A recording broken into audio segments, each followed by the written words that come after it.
Yeah, so here's our advice. You got to pack a fake knee brace or something. If there's a physical activity you don't want to do.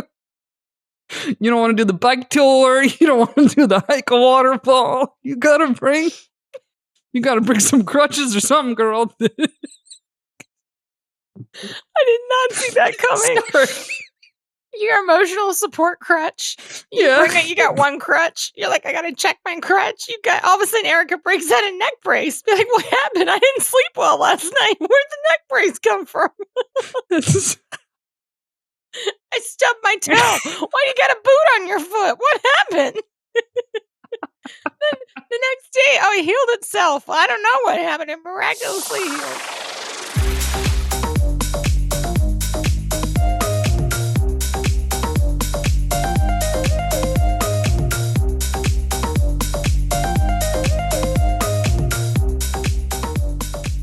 Welcome back to Twostandupgals. I am your co-host, Erica Spira. And I'm your other co-host, Teresa DeGatano. Hey, everybody. Hey, everyone. So like we mentioned last week, we're going to get into the Unknown Number documentary that we both watched on Netflix. So hopefully you watched it, or maybe you don't want to watch it. Maybe you're like, we would just rather hear these two gab about documentaries on Netflix. Because we were professional critics, okay? Professional comedians and critics officially now, all right? It's everybody loves to critique comedy, so here we are. You know what? It's so true. People love to critique comedy. And then one term I hate, they're a comedic genius. I hate that term. I just think can't stand it. So we are going to critique this documentary. And the last documentary I watched before this was Yacht Rock. So that was a long time ago on HBO last year. I don't watch that much. So before we get into it, we did get an interesting question from a patron that I thought would be good for the public pod, because I was talking about bachelorette parties, and we have a patron going on her bachelorette party coming up. So congratulations to, I believe it's Brittany. Yes, congratulations to Brittany. Whoop, whoop, whoop. Hope you have a great time at your batch. But she posed an interesting question that we've talked about bachelorette parties in general here, or being a bridesmaid. Here's a fun question I think that would be good to discuss here, okay? So, basically, what are the pitfalls of bachelorette parties? What are some annoying things that brides do that she can avoid? Now, I don't want to put this on brides specifically, because usually the bride is not the one who plans the bachelorette, but let's just talk in general here, okay? You are, 27 times a bridesmaid? Me? I think you hold the world record. How many times? 10. 10. It's only 10? Only 10. Mm-hmm. But no, I thought you said it was 20-something. No. I mean, I've been asked a few more times than that. But yeah, I've been 10 times a bridesmaid. But I've gone to a bunch of weddings, as you do at one point. They've dwindled off now, or I just don't go. One or the other. Okay. How many bachelorettes have you been on, do you think? Because that doesn't mean you're a bridesmaid. No, I think I've been on like 5 bachelorettes. Okay. Yeah, I was like, I think I'm 6. Maybe 7. I've gone to more bachelorettes than bridesmaids, because a lot of my friends have just not done bridesmaids at all. Mm-hmm. They're skipping it. New trend. Which, I don't mind. Hey, happy to go on the batch. It used to be that it was just like a day, like you would celebrate the bride for a day, that you would kind of do the bridal shower and then you would go out afterwards and do like a little bachelorette party. That's what we did for a few of my friends. But then now it's turned into a whole long getaway, a big thing. And I think that has a lot to do with social media. I think if we didn't have social media, you wouldn't need to be doing this huge trip. But people got to see it. You got to keep up with the Joneses. Well, I think that's actually a lot of trends, why they have changed, and maybe some for the better. Mm-hmm. I will say. This might be a hot take. Okay, this has nothing to do with bachelorette parties, but I know more and more people that are actually skipping a lot of the like first dance stuff. Honestly, just because it's like a little slow, or at least it's getting like, it is a lot more short. It's not like full 4 minutes of a song. Mm-hmm. This is a new trend. Or this just came up recently. I was talking to my girl about the entrances of the bridal parties and stuff, about like people being individually announced and coming out in pairs. Now people just do the group. It's like a group. It's like all the women, all the men. So all the bridesmaids, all the groomsmen at once. Not these like individual, you got to come up with like a random dance. Like, what are we going to do with a person you've never met? You're just like, hey, nice to meet you today. What are we going to do? Are we going to do fishing line, reel them in? What are we doing? What are we doing with the dance? You know? You know what I'm saying? Yeah. Oh, yeah. At Caroline's wedding last year, it was like, if you've ever seen my stand-up, I was with my little Bollywood star. He just was a little handsome little man. And I was like, hi, nice to meet you. You come to my boobs. Like, that's where you are, like a little short, so handsome. But I was like, are we just going to walk in or like, what are we? Yeah. And that's what, there's all this hype. I like the bridesmaids coming out together. I like that, actually. Well, usually, like, you kind of know them, even if it's just from the bachelorette party, where you're like, okay, we've at least met before. We've bonded a little bit. We had Hot Rod Rick. We've been through a lot together.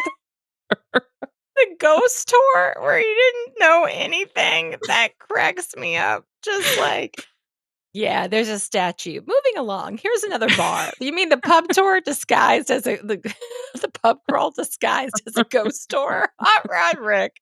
Oh. Yeah, we've had a time, you know? But I think it's more people don't like being the center of attention, you know what I mean? Like, some people don't like being on stage in that way. So, you know, some of the trends that have been changing, I'm all for it. You know, I'm all for some of these trends changing. So, it was interesting. It came up. My friend texted me being like, her mom was being adamant, like, that's insulting to the bridal party to not announce like their names and everything individually. And she was like, do you guys care? I was like, absolutely not, dude. I don't even have to come out. You could just skip right on to the parents and bride and groom. I don't care at all. I'll just be cheering you on from the sidelines, girl. I don't need to be on stage any more than I already am. I don't need to either. Like, that's like the walk down the aisle if it's a wedding in a church. I do get nervous. I'm afraid I'm on a trip. Like, it's everyone's looking at you. I mean, it is nerve-wracking.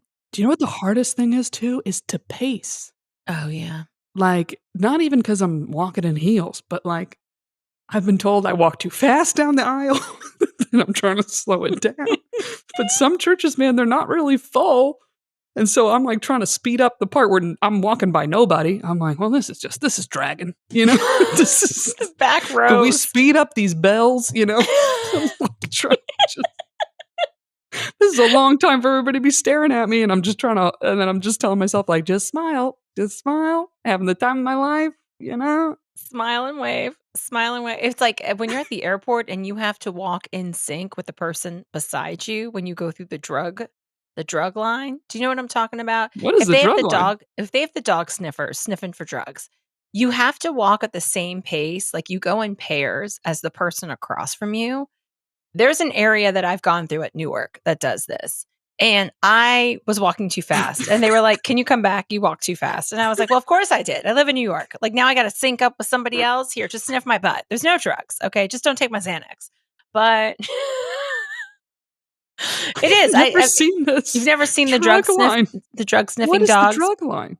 They had one where'd we fly together last? Ireland. But I got there first before you at the airport. Going through the security checkpoint, there was an area that, like, when you walk through to go through, it's like 2 glass panes. And then there's an area that you walk. And it wasn't open at that time because our flight was later at night. But sometimes they have like security there. And then interesting. Like, okay, you have to walk in pace with the person beside you. Maybe they don't make you do that if you have pre-check. Maybe that's why. I'm like, what is this they drug don't, line? Erica. They probably don't. Oh, sorry. You don't get the drug sniffing dogs at pre-check or any of those other things. But the one thing I will tell you at weddings, and I know we have to shift back to the bachelorette party, I don't know when both parents were allowed to speak at the wedding and give a toast. That is really dragging out till we get to the reception. Now, do you mean both sides of the family, or do you mean literally like mother and father give a little speech? Mother and father at the last wedding I went to. Not to talk some shit, but I'm going to. I was like, why are we still talking? Like, both of you are up there talking. Like, I don't need to know the whole backstory. Like, I don't know. I don't need to do that. It used to just be that you would give a toast, like the maid of honor and the Best What's the man. groom called? Man of honor? What is it called? No, it's called Best Man. Oh, best man. Man of honor. Man of honor. Yeah, that's the movie. Patrick Dempsey. Yeah. The best man, they give their speech and you carry on. Now, maybe at the rehearsal dinner, like the father of the bride or whoever kind of picked up the check, will give a. Whoever picks up the check gets to talk. Nobody else speak. That should be a new rule, actually. Yeah, no, it's too much. People need a time limit, and I mean, we could do a whole episode about wedding speeches. My God. I will say for a bachelorette party, one of the things that if you are our sweet Brittany who's getting married, don't overplan. I think it's great to have like a few things that you want to do that weekend. Like, hey, we're going to Nashville. Let's just say that's become a big bachelorette hotspot. It is cool. Those little biking tours look really fun when you're on the bike and you're with your group. They look cool. And like there was like a couple photo ops that look nice, or like, hey, we're going to go to this bar, or maybe we'll go line dancing or something. But like also leave a little downtime, like a little wiggle room too. If it's like anything beach related, not everybody has to do all the activities. I got suckered into one, the Dominican Republic. We went to Puerto Plata. And so it was kite beach. It was really cool. They had like kite surfers and everything, but I just wanted to stay at our Airbnb, which was this beautiful house on the beach. And everyone was like, no, we're going to hike the waterfalls. I was like, but I don't want to do this. Like, I'm not going. I'm afraid. I don't have health insurance at the time. Like, I was like, I don't want to. But I got sucked in because they were like, oh, there's beautiful beaches. And then we were in this van going 2 hours near the border of Haiti. And I was like, I once again didn't want to do this. And then there was a man. I had to stay back because I was like, I'm not climbing this. I'm scared of heights. And then he asked why I wasn't married and I didn't have any kids. And I was like, I did not come the whole way here for this That's tough. nonsense. And I should have just stayed back. Like I should have just been like, no, I'm not doing this. This is all I've paid to come here. I'm also not like, we have to draw the line. That's a tough one. That's a tough one because what if that is the activity of the day? Then I'm not going to do it. Like I'm just like, and you can't be mad. Someone's taken time out of their life. This is my thing. They've taken time. They're paying for you most of the time. Like you're also chipping in on the bride. They're paying for their flight and their stay. If they don't want to do something, it's okay if they don't want to join every little thing. You know what I mean? Like, yeah. So here's our advice: you got to pack a fake knee brace or something. If there's a physical activity you don't want to do. You don't want to do the bike tour. You don't want to do the hike a waterfall. You gotta bring some crutches or something, girl. I did not see that coming. Your emotional support crutch. You got one crutch. You're like, I gotta check my crutch. You got all of a sudden Erica breaks out a neck brace. Be like, what happened? I didn't sleep well last night. Where'd the neck brace come from? I stubbed my toe. Why you got a boot on your foot? What happened? Then the next day, it healed itself. I don't know what happened. It miraculously healed. I hear you though, because but this is just what's tough about like it's the great thing about women and it's the downfall about women of the like wanting to stay a group, we want to do the group project, but it's hard because I totally agree. It's great advice. Like you have to have downtime plan when it's too tight of an itinerary. It's like we're all women. We all want to get dressed and ready. And even when it is a hike, you would think that means people are just throwing on their shorts and their bright Myrtle Beach tank top, But no, no. It still takes time to get ready. And, you got to have ample time of the cushions of getting ready, right? You need the downtime. I love a bachelorette that's got plenty of downtime. I want to chill. And also, the main point of the bachelorette is getting to see everyone and hang out and spend time together. So get your reservations made of your big meals or your cute places you're going for meals. Get that locked in because, I don't know how many people you got. Even if it's only 6 people, get your reservations done, get it locked in. But there needs to be you have freedom to break away from the group a little bit and not be locked in to whether it's 20 girls, 15, 6, 11, I don't care. Because this did happen a little bit on the batch I was on where it's like we had the free time blocks. Wonderful. And of course, we're wandering the nice little streets of shopping. 3 girls go into one store. The bride was one of them. And then everyone's like congregating outside waiting. And I just went to like keep walking. Mhm. And someone was like, oh, no, well, there's girls in this store though. And I said, yeah, isn't it free time? Yeah. And I got a dirty look. And I was like, that means we can go off on our own, right? And someone looked at me and I was like, it's like I just shot somebody. I was like, all right, I don't. But then I was like, this is the part I don't like, is like, I'm going to get cranky if I have to sit here and wait because I don't want to go into the store. And we're all adults, but it's that mentality that's like, I don't want to make the bride upset if I go off on my own. But I'm like you. I'm like, I don't have that mentality. I know the bride's fine. We're all fucking adults. And I've been with this group nonstop, 24 hours already. I'm like, I think I'll live. Yeah. I was like, anybody else want to go get ice cream? I'm going to get ice cream. I looked up ice cream. That's what I want to do in the free time. So I'll catch you all in, 2 hours. Meet you back at the house. Because also we all don't fit in the same Uber anyway. We got to split up and, catch you later. Like some people were going to some spy museum. I was like, I don't want to go to the spy museum. I want ice cream. I'm in the South. They were really into mystery. They were like, well, we didn't get the ghost tour, so now we're going to go to the spy museum. Yeah. I think that comes with age. This is another thing with the age thing, because you guys are in your 30s, right? Was everyone in their 30s on the bachelorette trip? Yeah.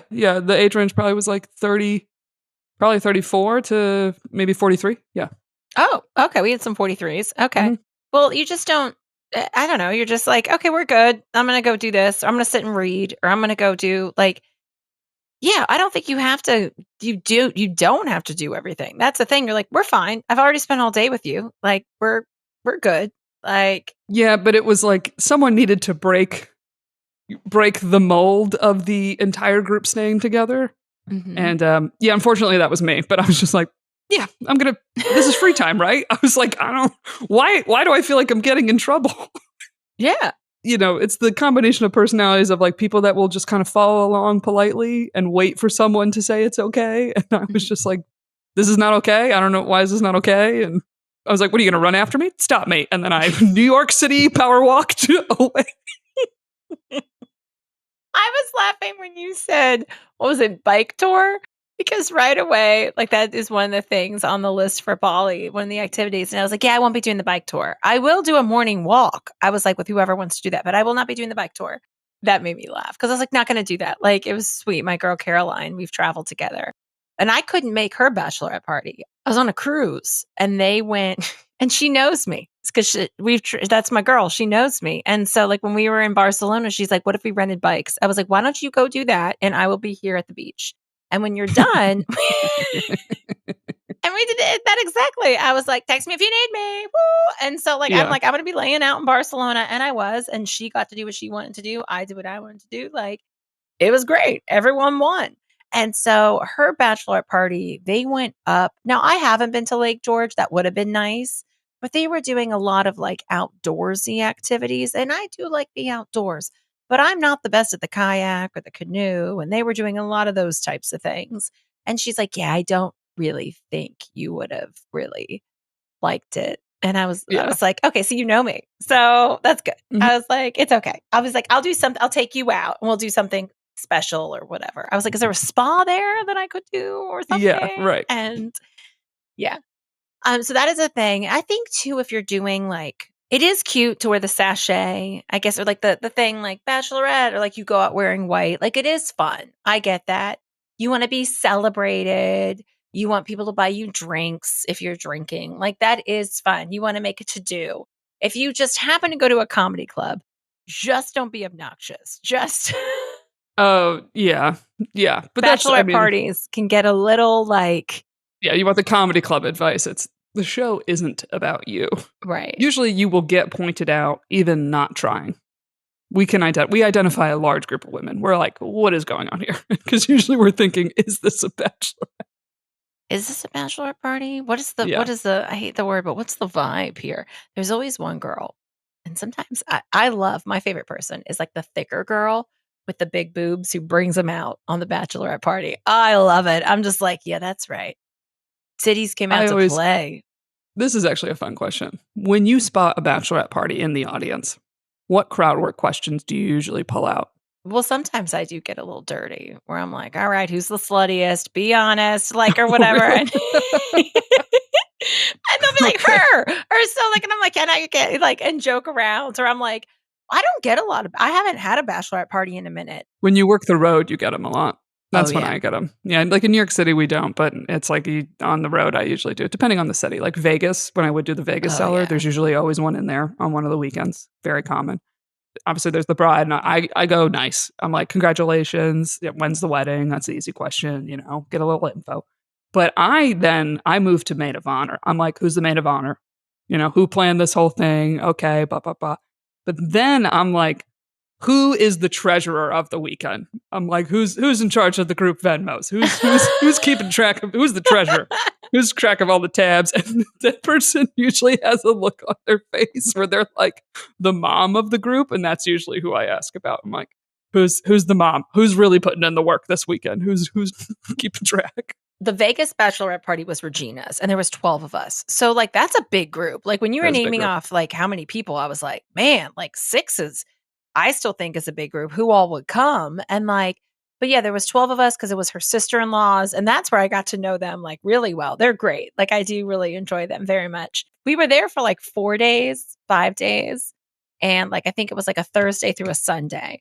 And then everyone was really like, we were tired after day drinking, but we all went out to the dinners, and like there was no drama. Like I will say there was some drama because we went to the all you can eat buffet. That was my idea. And I wanted crab legs and they were out. That's where I got real fired up.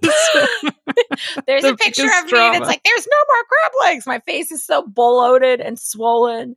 And I'm like, just like hungover after being like in Vegas for like 4 days. Yeah. And then our flight got delayed and we're like, well, we might as well just keep drinking because like, we'll start fresh tomorrow. But it was cool. Everyone got along really well. We still talk about that. Like everyone was just really cool because I think that everyone was down to do whatever. And it was very chill. Like if you wanted to lay out by the pool, if you wanted to go back to your room, whatever you wanted to do, you could do. It was just like, hey, this is the activity. This is what time we're meeting.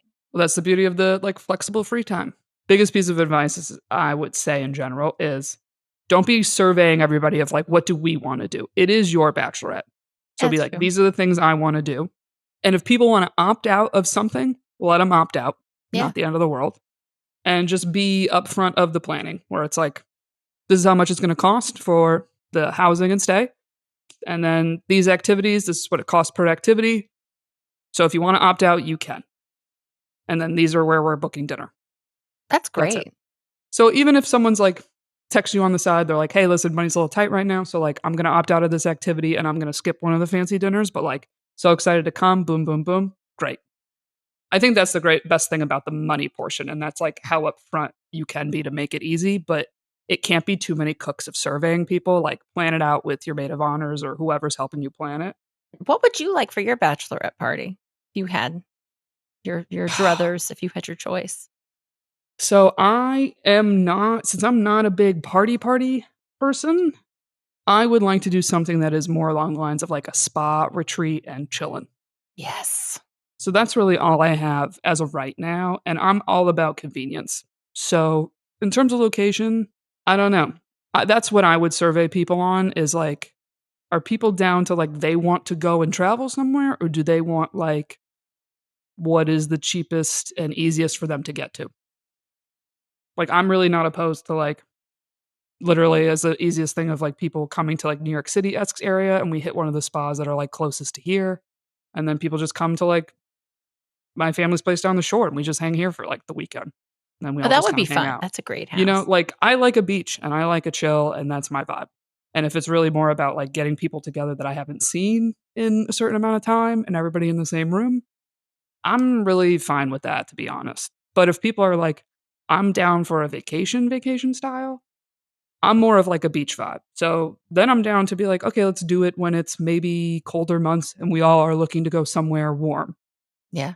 That's where I would survey people is like, I'm not going to make people spend money if they don't want to spend money. Or if it's like, I just want to make it quick and easy, then I'd go more locally, There's a gorgeous spa. I feel like I have to Google it, but it's like an hour and a half outside of the city and it looks like a castle. Are you? Oh, I did just look that place up. It's expensive to stay there. Yeah. There is Crystal Springs in New Jersey, which is very nice. Like that you could get away and do something that is like, oh, this is fun. Like, but that one, My Is brother it the went to them. Pendry Not Tirar? I don't know if I'm saying this correctly. Oh. Pendry Not Tirar, this place? Oh, that Is looks that nice. correct? There's another one. I don't know if that's it. I was looking at this place and I was trying to figure out like the prices, but I think you have to book like a spa treatment. Like I don't think you can book like a day pass directly unless you like stay at the hotel, which it's expensive to stay there. I feel like I would like doing like a really relaxing day and then like a let's ball out dinner someplace really really cool. And that's pretty much it. That's all I got planned. Like that's if you'd ask me right now. That's kind of right up where what I would do too. I feel like this happens to every bride, and it's going to happen to me, where it's almost like, Oh, it's the Mohawk Mountain Lounge. Sorry, the Mohawk. Mohawk Mountain Lounge. I've never heard of that. Is that like Catskills? Mohonk Mountain House. It's gorgeous looking. Anyways, you can Google that later. It looks gorgeous. Side note. Sounds nice.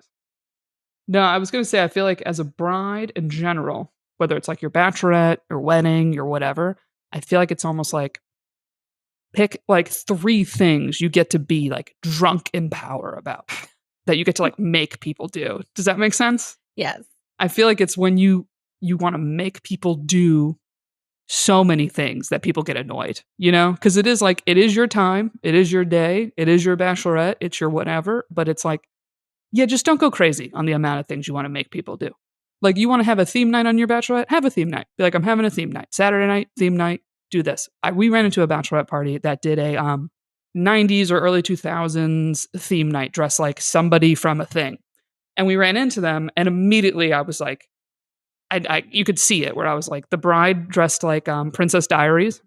Oh, You could see like she Anne had the like Hathaway? headphones around the neck, like Mia. What's her name? Mia. You know, Lakovitz, whatever her name is, the super Greek name. I don't know it from the movie. Mr.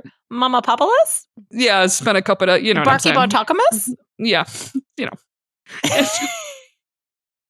With the dress and the tiara, the headphones around the neck, you know, she nailed it. And then I see her and I'm like, oh my God, Princess Diaries. And then I look to the left and I'm like, that's How to Lose a Guy in 10 Days.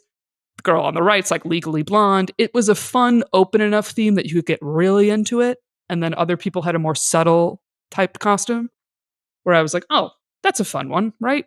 But if someone was like, I have a theme for every single thing that you have to dress up on my bachelorette, I'd be like, I'm going to kill you. You know what I mean? I was like, I'll get into a theme one night. Man, I just need my glasses closed. Oh, darn, they're not here. Or I could just go as Lainey Boggs from She's All That. Oh my God, she took her glasses off and she looks like a completely different person. You Lainey just do a Boggs. glasses and a ponytail. That's it. That's the whole yeah. costume. Have you seen that movie?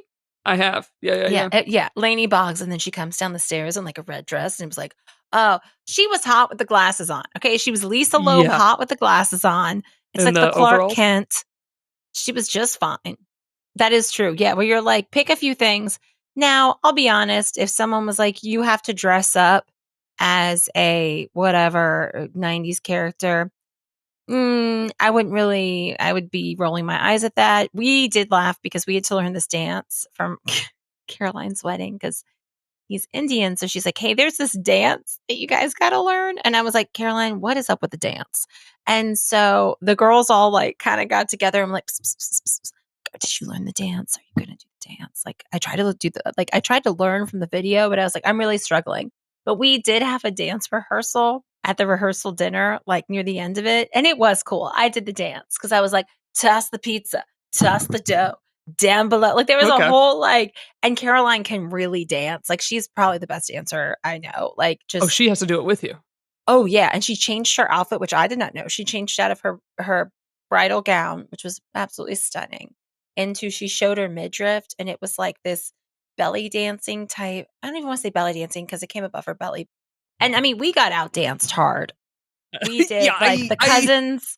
I'm imagining Caroline's side of the family versus his side of the family. You probably got beat, dude. We got beat. However, Caroline can move. And then there's so many pictures of her and I dancing that the photographer got. And I'm dropping it like it's hot. And one picture I'm on the floor and I'm rolling back up. It is really funny. I should send you the reel. It is. I put it together and made pictures of the reels. It's on my Instagram, everybody. Last year around November, I went through and took the time and it was so funny. And we laughed so hard because people were like, oh, meanwhile, half my boobs sticking out, like, Oh God. then my strapless bra, but it was fun. So, I did watch, hate to pivot, but we got to talk We do. about the Sorry. show. We got to talk about, so Fun question. Good question. that was a very good question. I hope we answered it to the best of our abilities. I also want to know where she's going on her bachelorette party. I know. And people write in of like, I don't know, what were some of your favorite bachelorette parties, destinations, ideas? Happy to hear it. New The Orleans one I would did in be Savannah fun. was one of my favorite ones I've ever been on. So shout out to my girl Anderson and shout out to Talia for planning it. Oh, Talia planned it. Talia planned it. Talia's been to a lot of bachelorettes and it shows. Good planner. Great plans, Tal. Oh, that's good. Good job, Talia. Good job. Shout out to Tal. So my sisters had just messaged about, hey, did you watch this show on Netflix? Catfish, Unknown Number, right? That's the proper name. Am I saying No, right? but continue. Nope. People know I what got that wrong. about.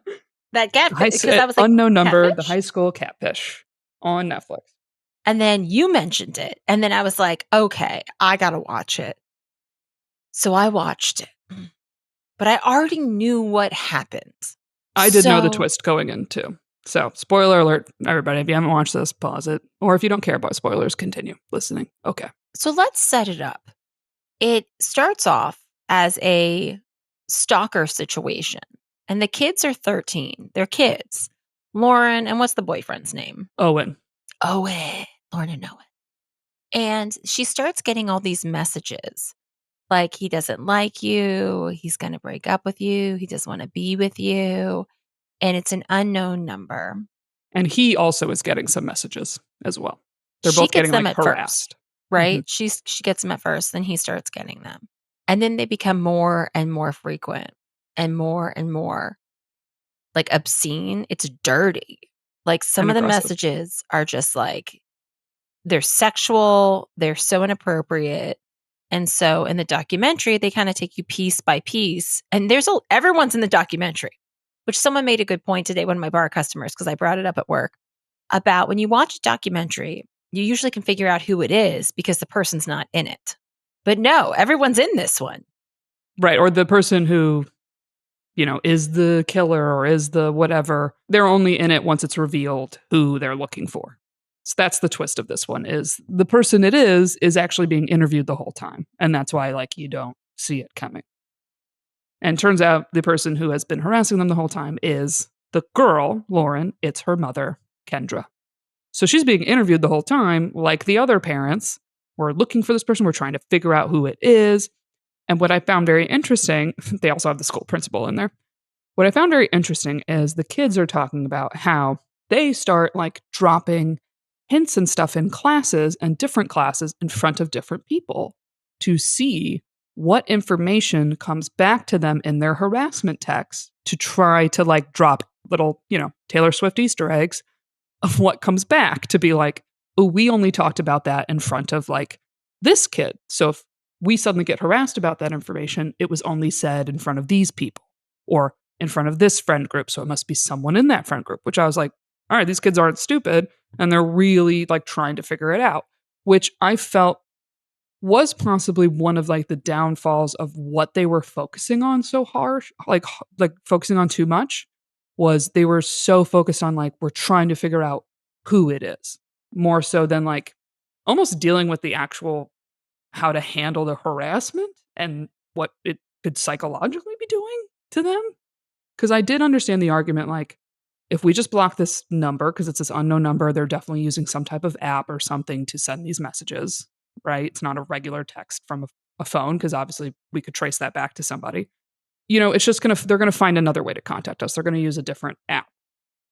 But there's still something to like, once it was hitting so many messages a day, like 40, 50 messages in an hour or something, they should be taking the kid's phone away during the school day. Like, there's no way this isn't affecting these children, that it's like, I'd be like, okay, well, I understand you need your phone to like contact me after school or whatever, or like maybe even in between, but like, you don't need to be seeing this constantly through the day. There's no way this is mentally okay for these children. Well, that's where it becomes the issue, is Jill was interviewed a lot, and that's Owen's mom, but she took his phone. But Of course, Lauren's mom isn't going to change her number or take her phone because she's the one doing it. First of all, I wouldn't even tell my child. I don't think I would even tell them what was being texted. Like, I would want to protect them and be like, okay, you're not going to see this. This is not appropriate for you to look at. But when it's like the mom is the one poisoning the child. So, of course, she's going to keep feeding her when she's feeding her with poison. Like, that is what she is doing. And that's what she did the entire time. It's so sick. Like, this poor little girl, like, and they were the cutest couple. Like, they were both very cute, little Lauren and Owen. Mhm. Like, They still made it a long time. They didn't break up immediately. They stuck together for a while. Like, if anything, if her, because this is really a big question, is like, what did the mom really want from this? Like, first you're like, okay, did she want them to break up? Because eventually they broke up and she continued. So it's like, okay, was that her goal to she get them to break continued, up? then she found his new girlfriend. He started dating someone, like, another town Mhm. over, like, that he met at an away game. She found the Mhm. new girl's info and started sending her messages and stalking the new girlfriend.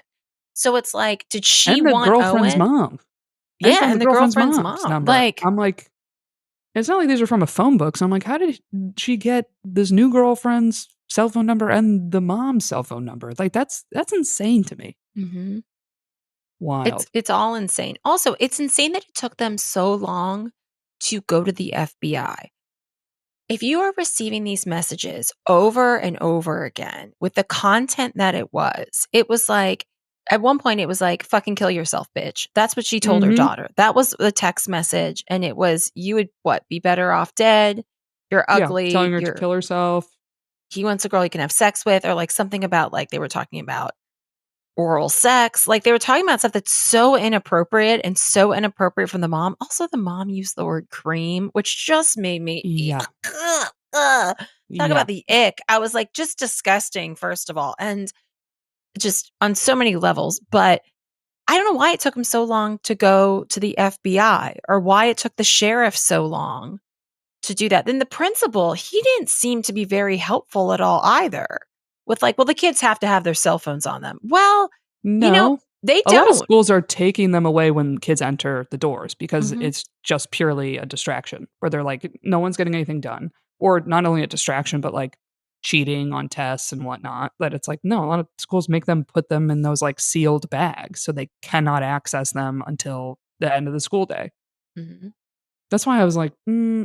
no, kids do not need their cell phones. Because what they were trying to do was like look at the cameras. So when a text message would come through one of the unknown numbers, they would look and see who was on their phone in the school to be like, you were sending it. Everyone's on their phone every 3 seconds. That is not a valid method. It makes no sense. That it's like, oh, that's how we're going to figure out how it's happening. No. It had hit the point, it was what, 22 months, almost 2 years? Like, and they started dating what, at 13 years old? 13. 14? Like, insane. Insane to be getting graphic messages about blowjobs and other sexual things that they weren't even doing. So, because this is my biggest question, there's a few questions. One is what is the true motive of the mother? Is it that she wants them to break up? Is it that she actually has a thing for the daughter's boyfriend?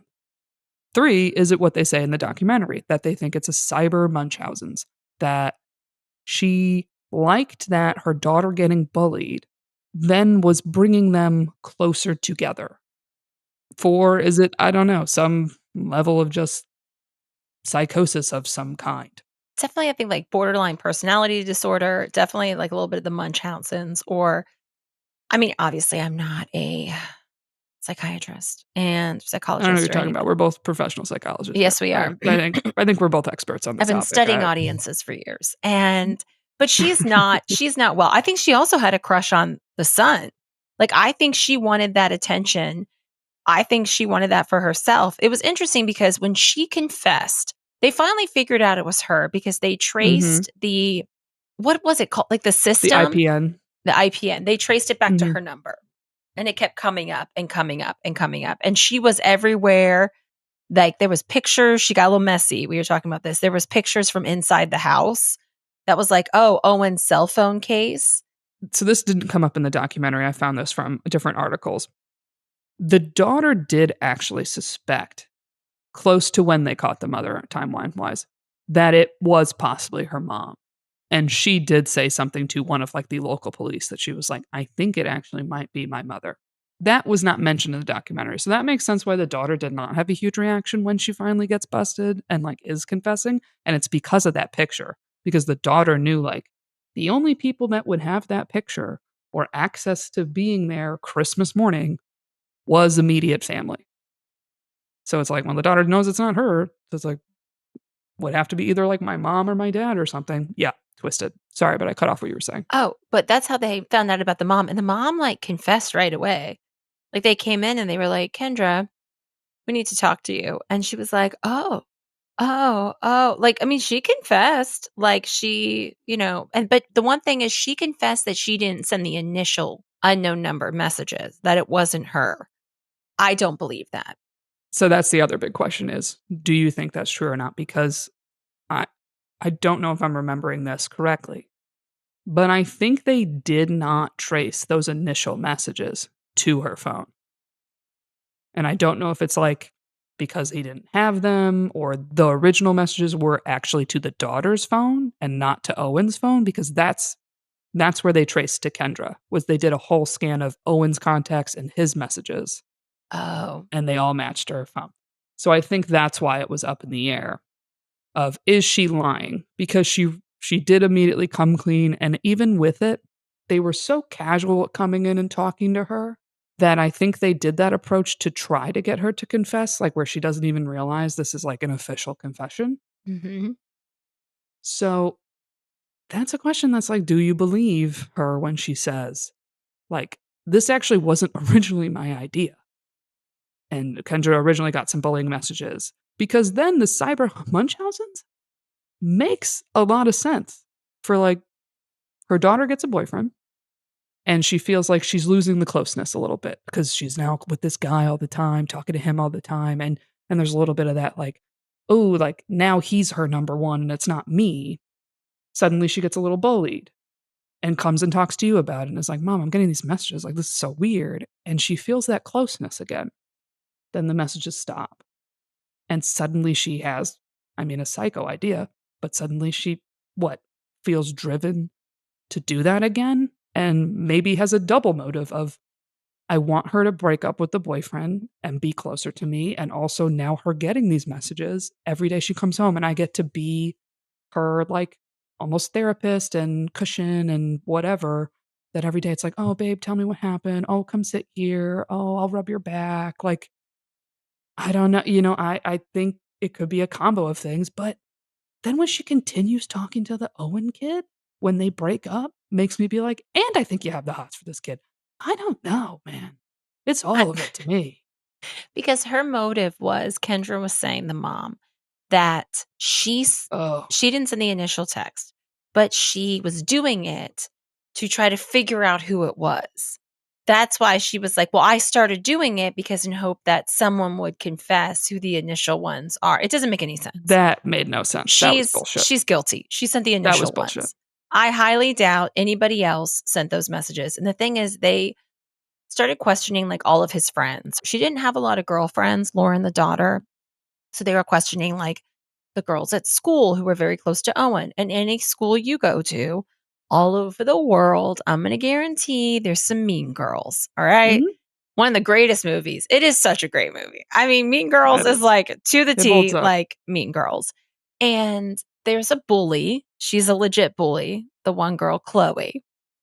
Now she's a teenager, so I don't want to speak poorly about her because she is a teen, but you can tell from her TikToks that she talks some shit. Like her TikTok, no, you she can had tell some from the swag. documentary. You can tell from the documentary. They talked about how she was like throwing rocks or something at people. And then they interview her parents, and her dad is on the police force, and her mom. Oh, her mom's Tammy a bitch. Wilson. Like her mom at the end of the documentary. First of all, her mom just comes off as a bitch. Like we were talking about this today at work again too. Like my sister and I, we're a year and a half apart. I've been bullied. I don't think I've ever really bullied anybody except one day in second grade on the bus. we made fun of the girl that we were friends with. They picked her up first, and then they would pick us up. And then her last name was Wagner. And we both were laughing. We are like, Sarah, wag your tail, or something stupid. And we went along with it. Well, the next morning, there was a call to our house, and my dad answered. And I will never make fun of someone like that again. I will and it wasn't even that bad, but he was like, girls, get in here. And we were in trouble. We were just, reamed out. But the problem is that when someone goes to the parents and is like, hey, your daughter is bullying my daughter. Well, if the mom's also a bully, hey, where do you think she gets it? I'm sure the mom is like, no, she's not, and gives her an attitude. Because then the mom talks shit about sweet Lauren and Owen, who were harassed for how many years? 2 years, 3 years before they caught this person. And at the end of the documentary, she goes, well, they're playing the victims. They were the victim. They were the victim. How else? Lauren and Owen. She actually left Owen out of it. She blames Lauren and Lauren's father. Oh. She said, I bet, Lauren and her father are now acting like they're the victims. They were. And not only were they the victims, Lauren, little sweet Lauren, victim of the bullying, her and her father are also the victim of their mother, with her mother was doing financial stuff behind their backs. And they lost their home. They lost all their possessions. It's like they lost everything. And you're sitting there being like, yeah, now they're acting like fucking victims. They are. They are. They are. Zero sympathy for them. Because your daughter, she got pinned for being possibly the person bullying them because she is a bully overall and was the easiest to believe because she was bullying Lauren for other things in the past and Lauren's cousin. Lauren's cousin was like, yeah, that girl is a bully. That so sweet people were looking cousin. around like, most likely it is this girl. That sweet cousin was just like, I keep to myself. And then she started crying and she's like, I just was really, and my heart a little broke for her. I was like, I know. Oh no. The parents, they really because the dad, what else was going on was the dad thought that the mom, Kendra, his wife, had 2 jobs. And then he found out the day of her confession that she got fired from both of them. And a long time ago. A year ago. And which is insane. The other thing is the girl, Chloe, who they thought bullied, was the one maybe behind this. Her dad is a police officer, and her dad said he suspected Kendra a while ago. The mom, he's like, because she doesn't really tell the truth. I thought it was her a while ago. And I'm like, well, why didn't anyone lead with that? I know you don't want to suspect it's someone's mom. It couldn't be, but have you ever met sometimes people's parents where you're like, something's off? And it sounds like when their daughter has gotten in trouble for actual bullying, where she was the culprit and there was clear evidence, her parents would come in bulldozing no, my daughter's not in trouble. She wasn't doing that. And it's like, she was. She was. She was. Mm-hmm. She was. But in these small towns, and her father is a cop or sheriff and has actual power, nothing ever happens to their kid. Mm-hmm. And it's like, okay, well, because you can get rid of people's parking tickets or whatever. And I felt bad for Jill, which was Owen's mom. She just, because as a mom watching your son go through that, I liked her a lot. I really felt bad for her. And she was close with Kendra. And she was like, no, she wouldn't have done this. She wouldn't have, I would want to beat Kendra's ass. I know I just talked about bullying, but if you put my child through that, and I mean, me and my sister were talking about this, give me 5 minutes with her. And then she's crying at the end. And I'm, once again, I said I don't want to make fun of people, but Kendra's face really I had a hard time looking at her face during the documentary because it's just like, you're evil. And I know you're not mentally well. This was the big kicker.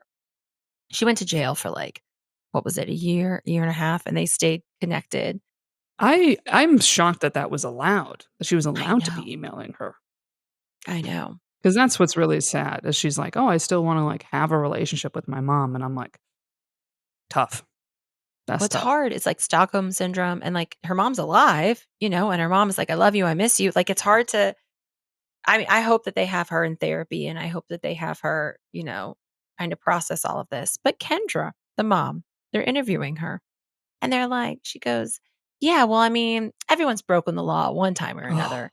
What? She was like, I mean, who hasn't driven drunk? Wait, what? This is not drunk driving. Also, you shouldn't be drunk driving. Okay, this is not jaywalking. You stalked your daughter and her boyfriend and she told her to kill herself. How do you justify this as broken the law? She has no, Just she says it like everyone's broken the law. I just got caught. First of all, I drive all the time.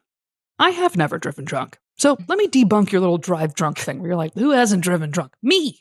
Yeah. A lot of people. There's a lot of people who drink and drive responsibly. Okay? Uber has been invented for a long time. Okay? Uber has made it into my tiny ass Binghamton, New York town. So now people really don't have an excuse. There's still a lot of towns that don't have Uber. I understand. But still, even to use driving drunk as an example, a bad one. Okay? That is such a bad one. She just didn't seem, and I don't know what it is when people don't have like that. Like she cried, but it's like I don't really think she realized what she did because someone asked her, "Well, what if your daughter did try to kill herself and commit suicide?" She goes, "Oh, but she wouldn't. I just knew that she wouldn't have." Do you? Yeah, like I knew anything I said to her, she still wouldn't have. It's like, are you sure about that? It's weird that she almost was like, I knew, or I had so much control of her, or I was so close to her that like I knew she would at least tell me if she was gonna try to do it, is almost what she was trying to say. But I'm like, no, you don't know that. It's bizarre. The whole thing is just crazy. The other thing is like when you get bullied in school, like, did you have a cell phone in high school? So cell phones came out, and in terms of like most people starting to have one, I was in high school. Yeah, that I Okay. remember I got my first cell phone. I was a sophomore, in the sense of that's when I started to like have one on me, That and makes like when sense. texting really became a thing. Yeah. But I remember having to like beg my parents to get like unlimited texting and them not understanding why would I need that. They were like, "Why don't you just call someone if you want to talk to them?" And I was like, "Because it's maybe I don't want to talk to them out loud." They're like, "Why? Why not?" I had to explain it in a way that wasn't like, "Because you're here." Yeah. Because you're in the room. Well, it used to be, remember when you were texting on like a Nokia, like the flip phones, and you had to like press A, B, C, like 3 times for C? Like it used to take you forever to send a text. Oh, you have to learn T89 word. Yeah. Yeah, like you had Mhm. like, and so it would take a long time to send a text, and you're like, "Hold on." And Well, that used to be like an ick if a guy would text that way and didn't know T89. I was like, oh, "You don't know how to T89 word? You don't know." wait, I don't know what T89 is. Yeah, that you're an ick, T. What is Keep up that? with technology. Okay. Wait, that sounds like the workout thing, like T25. Yeah. Yeah, it's insanity, but for your fingers. No, it would be like, if you would text it and it was like a smart version, like, instead of tapping A, B, C, you would just tap the number 2 and then move on to the next letter, and T89 was like, I guess, AI before AI. It would, like, know what word you were trying to type. Oh, yeah, Yeah. I didn't know that. Nah, it's alright. You must have just really liked people to text them back to. I mean, I didn't really do that much texting, like, until I wanna say I got my cell phone at, like, 21, I wanna say. But if you got bullied in school, that was it. My whole point was, like, it's changed so much, and I feel for the younger generations. I really do, because everything now is recorded. Everything now is like, "So and so saw my TikTok," this and that. Like, there does need to be restrictions where I couldn't imagine then you leave school and then you're getting bullied online, like, Mhm. and you can't get Yeah, rid it of used it. to be like you only got bullied from 7 AM to 3, and then you got to go home and have a little peace. Or I guess my version, because the Facebook and stuff came out in high school, and, I had AOL Instant Messenger. Maybe my version of feeling left out was you would see pictures online from a party, and you'd realize there was a party you weren't invited to or you Mhm. didn't know about. And it'd be like, "Wow, those pictures look so fun, and I'm not in it," and that would bum you out. Or you'd see someone like, "That motherfucker got invited?"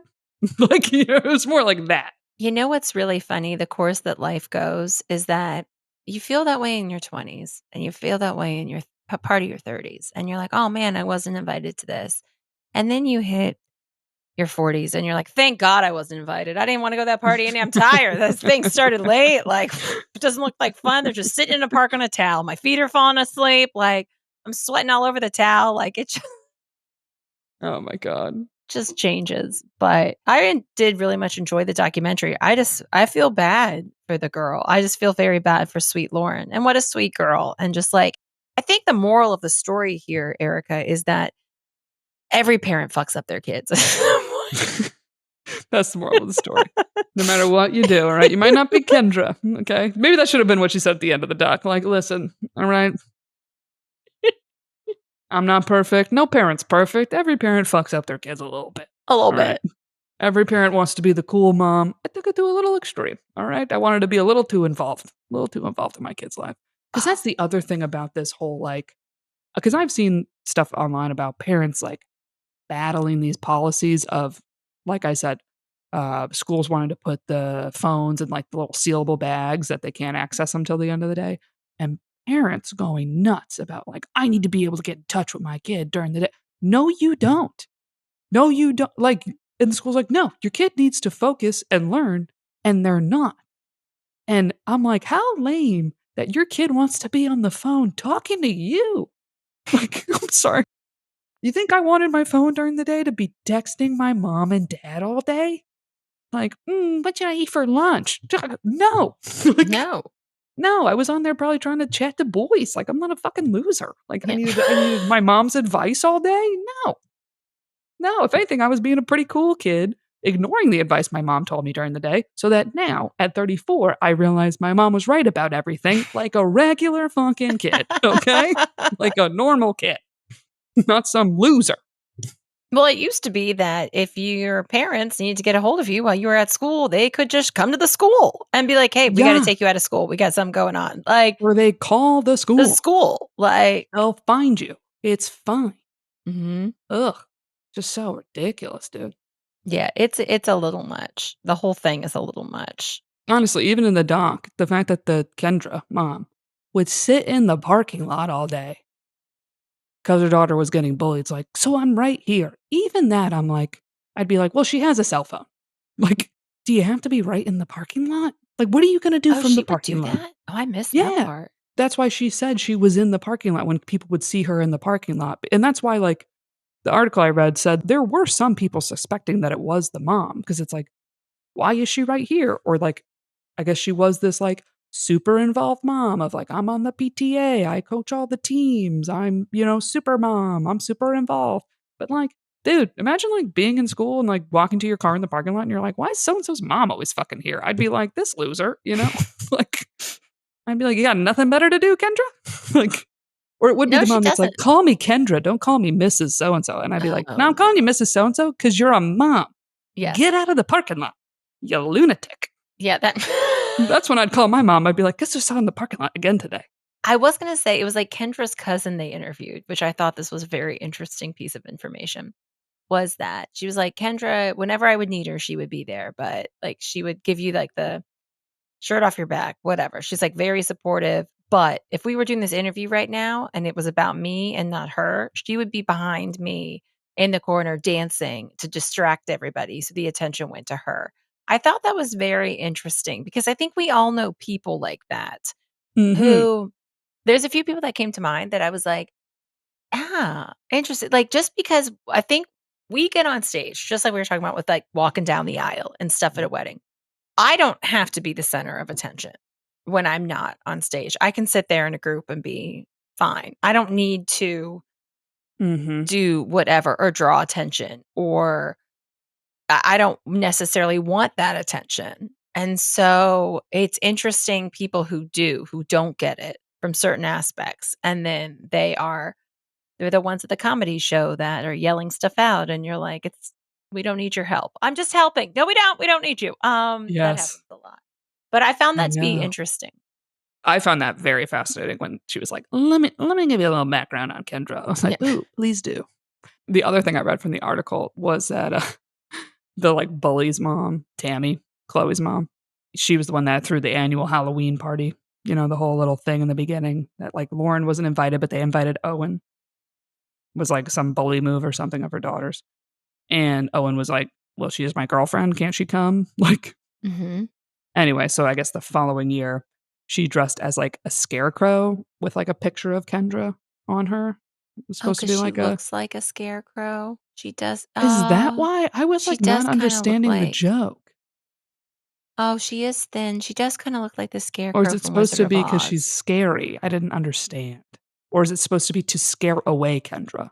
I was trying to figure out what that was supposed to be a You joke shouldn't dress about. as somebody else unless it's like a flattering thing, like it's a celebrity or something. Or like they're in on the joke. That's classic mean girl. That's mean Yeah, mom. it was just Mean a moms. bully thing that I was like, I wasn't exactly sure what that was supposed to mean, but I was like, not really very nice. And then to be like, can you believe her daughter and her ex-husband are acting like victims and then you're doing that as an adult? It's like, come on, really? Also, this would have been a better joke. Can I throw this in here? Okay. She should have dressed as a helicopter. And then when people say, what are you supposed to be? Then you say, I'm Kendra. I'm a That's funny. helicopter mom. That's funny. That's funny. Okay. That's a little joke within a joke. That's fun. That's how you do a joke costume. Yeah. Classy. Okay. In a classy way. Ooh, speaking of costumes, okay, big dismount is that I was already thinking, I mean, Halloween is like in a month.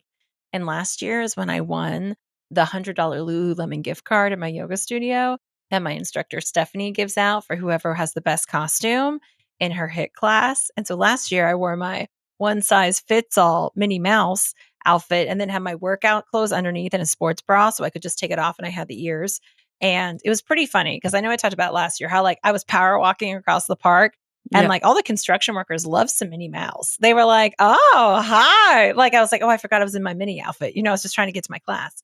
But no one else really dressed up, like 2 or 3 other people. So I was like, oh my gosh, I won. And I used it to get my yoga mat that I realize now works because I had to flip it over on the other side. Oh my God. Are you serious? Yep, that's what happened. That's what happened. Oh boy. Shout out Sarah, who's our yoga friend. Sarah, lawyer Sarah, who was like, did you ever figure out your yoga mat? I was like, Sarah, I had to flip it over. But I thought the pretty Classic. side was supposed to go up. Nope, pretty side down, ugly side up. So this year I was thinking, I have from when I was bartending years ago. It is a one size fits all, but it is like one of those like poly girl, like German beer fest outfits. Oh, like the overall kind of things. Yeah. No, but it's like short. It has like a tutu. I think I still have it. It's like a little outfit. I was like, oh, I could wear that for the Halloween Oh, contest because I that'd would be like cute. another Lululemon gift card. I would like to be I would like to get one of those workout outfits that all the girls are wearing. All right. Just once. Like all those. Also, I couldn't imagine being in high school and everyone's wearing Lululemon. If I was a mom, I'd be like, no, that's expensive. No, you get those Is shorts that a are, thing people wear? yeah, they wear Lululemon, high school girls, middle Wow. school girls. I did see something online. If you have one of the American Express cards, they do some type of benefit if you spend a certain amount per quarter. You get like a credit statement back that you're basically spending. I don't know if it was like $75, so you get like $25 back. Oh, So on basically, it's like, Lululemon or yeah, oh, check it out if you have American Express. They have like a pretty good deal. Then I was like, oh, it's basically like $25 off. But I was like, oh, that's well, that's a actually not good that deal. bad. The other way that you can get Lululemon clothes in New York City is just steal them. Just walk in and take them Yeah. because You know what? It is crazy. I worked retail. The laws are on the shoplifter side. Can I just say that? It is kind of crazy. Not that I'm pro stealing, but another example that would have been better than drunk driving, Kendra. stealing. Yeah, Kendra, we've got we got a couple things. So you should have talked to somebody to punch this up. You should have talked to someone Yeah, before come you on, went in Kendra. there for the interview to plan it. You had a lot of months in there to think of a better example. Oh my gosh, they didn't even talk about her time in prison. Like, I wonder where it's like, what are you in for? Well, I catfished my daughter. Like, what? Like, yeah. What did she say? Did she just say like tax fraud? Like, what would you say if you were in prison for something terrible? What would you tell people in hopes that you would like not get beat up? I don't know. Because I I mean, always wonder, like, they say in prison that like the people that get attacked and like basically killed in there is like when they find out someone's in there for like anything with like child pedophilia, whatever. yes. But I'm always like, how do they find out what you're in there for? Like, who tells them? Maybe one of the guards. Right? So I'm kind of like, how do you avoid that? Or do you lie? Like, and not that, you'd be in there for that. But let's say you're in there for catfishing your daughter. Like, do they know? Do you think they'd like really attack her the most? 'Cause, I mean, she made it out, It depends on what kind of facility she was in, too. right? This is a new category of prison people that I'm like, I don't know if she went to like a maximum Catfishers are in the security for that. corner. Yeah. It's amazing that she did something with tech and they allowed her access to a computer and to email people. It's like someone's scamming people online. You let email people in there. That's true. Yeah, how was she It's able to crazy. email? I really want to know what kind of IT job she had that the whole town was so impressed of like, she worked in IT. She knows how to work all that stuff. I'm like, it didn't sound like what she was doing was that complicated. It sounded like she downloaded an app that was like, you just get to text people from this app. And all they needed was just like approval of an FBI to do a run of IP addresses. That is true. Everyone in the town was like, well, she works in IT. Like everyone, that is Beale City. Not a lot of IT people in Beale City. The sheriff couldn't figure it out either. It took him that long to go to the FBI because they're like, you know what we're going to do? We're going to record all the students on their cell phones. And then we're going, like, that was a bad idea. Because also, if she really knew what she was doing, she would have downloaded something on her phone to block IP addresses. Erica, or to change your IP address. You know a lot. You can do that when you go to like another country and you want to watch Netflix on your phone and you can't. You have to download an app. My friend showed me. And she doesn't even work in IT. She's just... Okay, well, I have an IT question. We got to wrap here, but what's your IT question? I'm a little embarrassed to even ask this, but how do I get on a Zoom when I'm not connected to the internet? Yeah, that is just settings and cellular, and you have to turn it on for Zoom to use your cellular data. If I'm not on Wi-Fi. Yeah. Wow, that's for all your apps. Should have asked you that a while ago. Okay.